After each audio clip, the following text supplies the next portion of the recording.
உடனே மீண்டும் உங்களைய நம்ம தமிழ் டிலேட்டோட டிலேட் ரிவ்யூல சந்திக்கலாம் வந்துருங்க. இது வந்து என்ன ஒரு லேட் ரிவ்யூ தான்.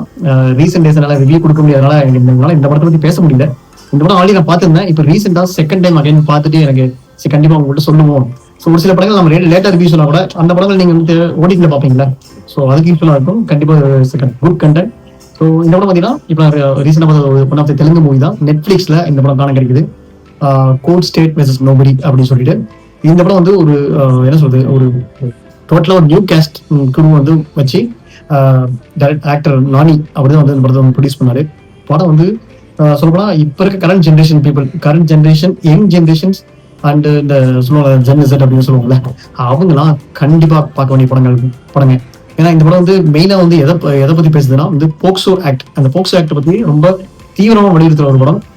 சொல்லப்போனா இப்ப இருக்க லைக் ஈவன் தோ 30-40 இயர்ஸ் உள்ள ஆளுங்களோட வந்து போக்சோட இம்பாக்டோ அதோட வீரியம் அதோட ஆக்சுவல் திங் என்ன அப்படிங்கிறது வந்து நிறைய பேருக்கு வந்து அதோட பாதிப்பு என்னங்கிறது நிறைய பேர் தெரியாது. ஸோ சொல்லப்போனா வந்து இப்ப என்னதான் வந்து சொல்லணும்னா வந்து மெயினா இந்த போக்சோ பத்தி யார் தெரியணும் அப்படின்னா, சொல்லப்போனா நீங்க ஸ்கூலிங்ல இருந்தே வந்து நீங்க வந்து போக்சோட ஆக்சுவல் என்னது அப்படிங்கிற விஷயங்கள் ஸ்கூல் சிலபஸ்லயே நம்ம கொண்டு வரலாம் அப்படிங்கிறது இந்த படம் வந்து நிறைய வலியுறுத்துது. சொல்லப்போனா இந்த படத்தோட கதையும் நாட்டும் வந்து அதான். சொல்லலாம் வந்து ஒரு ஹீரோ வந்து 19 years old hero. So 17 years old heroine வந்து லவ் பண்றாங்க. எஸ், ஹீரோயின் வந்து பெரிய பணக்காரங்க, ஹீரோ வந்து ரொம்ப ஏழை வர்க்கம். ஸோ ஆஸ் யூஸ்வல் ஹீரோயினோட ரிலேட்டிவான ஒருத்தருக்கு வந்து இந்த விஷயம் பிடிக்காம போய் அவர் வந்து பெரிய அந்த ஏரியாவோட பெரிய டானா இருப்பாரு.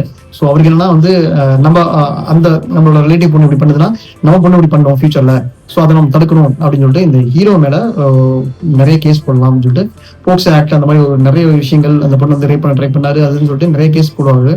ஸோ கோர்ட்ல வந்து போக்சோங்கிற விஷயம்னால ரொம்ப ஸ்ட்ராங்கா போகும். கிட்டத்தட்ட ஒரு 78 days வந்து அவர் ஜெயில தான் இருப்பாரு. ஸோ அதுக்கப்புறம் இந்த கேஸை வந்து ஒரு இன்னொரு ஹீரோ, மெயின் ஹீரோ வந்து பிரியதர்ஷன் சொல்லிட்டு ஒருத்தர், ஸோ அவர் வந்து லீட் எடுக்க ட்ரை பண்ண போறப்ப அவர் என்னென்ன விஷயங்கள் ஃபேஸ் பண்றாரு, இந்த போக்சோ ஆக்டுக்குள்ள என்னென்ன விஷயங்கள் வருது, இதை எப்படி ரொம்ப குரூஷியலா ஹேண்டில் பண்ணாருங்கிறது தான் படத்தோட entire message story. So compulsory இந்த படம் வந்து நீங்க தியேட்டர்ல பார்க்கலாம். தியேட்டர்ல பார்க்க முடியாது, நீங்க வந்து ஓடிடில பார்க்கலாம், ஃபேமிலியோட நீங்க பார்க்கலாங்க.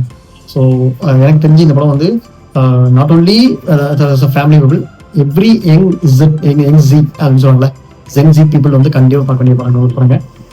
அது இல்லாமல் நிறைய யங் ஜென்ரேஷன் பீப்புள் வந்து இந்த படம் வந்து பார்க்கணும்.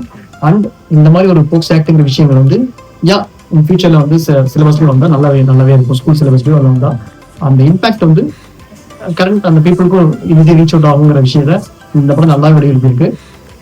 இந்த படம் பாருங்க, பார்த்துட்டு உங்களோட ஃபீட்பேக்ஸை கமெண்ட் செக்ஷன்ல வந்துடுங்க. மீண்டும் அடுத்த ஒரு நல்ல ஒரு படத்தோட விஷயம் ரிவ்யூ பண்ணுறேன்.